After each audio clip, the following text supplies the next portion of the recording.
could have stopped there. But you people still didn't listen. You wanted to fight us. So this is how it has to be. Well, I don't know if I want to talk to you now. That was really mean. You're really hard on that guy. Steven Ogg, of course. Terrible. Walking Dead there, but you're a Calgary kid. True. Let's start with this. How does a kid from Calgary end up acting in some of Hollywood's biggest shows? Whew.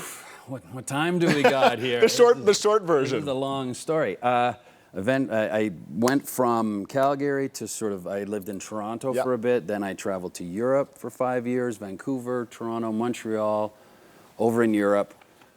Then to New York 20 years ago. Was acting was that the goal the whole time?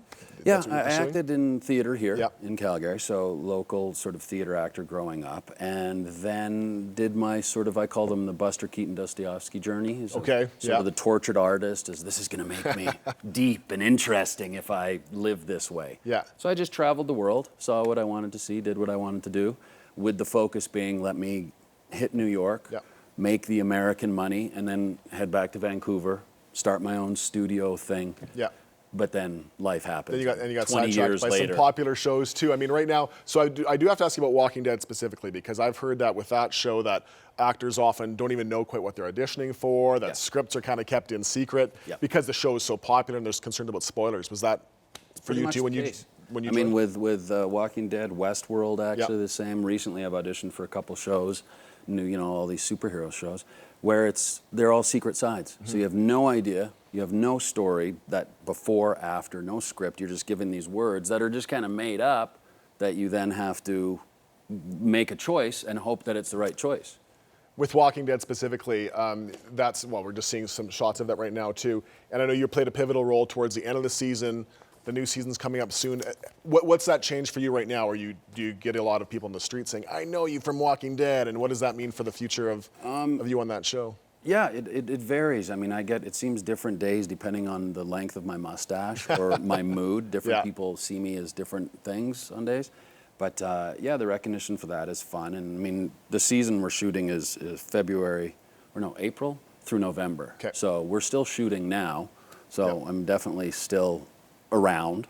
Okay, so now we know your character doesn't die for the first few episodes anyway. Well, spoiler. All we know is that I was going to announce who died actually. Yeah, exactly. Live television. That's what everyone's wanting to know right now on the season finale. I thought this was a good opportunity. I'm going to read right here the who died. Perfect. Internet would explode if you did that right now. Yeah. So no, it's fun. It's exciting. You talked about the mustache and various your look and your appearances too. I saw you in Better Call Saul. I want to run some tape of this too. This is one of my favorite scenes of one of my favorite shows this year, where you were you're showing off for with the old man there. Yeah, exactly.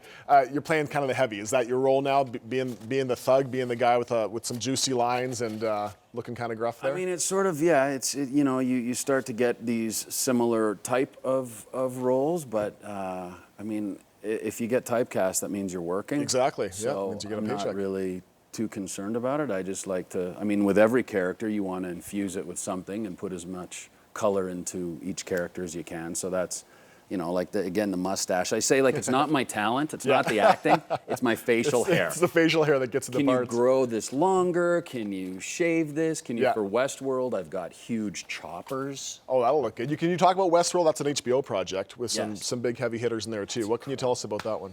October 2nd is the premiere for that. And I mean, it's unbelievable. Anthony Obscure Hopkins' actors first such as TV Anthony show. Hopkins. Yes, little tiny ones. Ed Harris, James Marsden, Thandie Newton, Evan Rachel Wood. I remember the first day of going in to shoot the pilot, and you go into the wardrobe, and it still has everyone's picture. Yeah.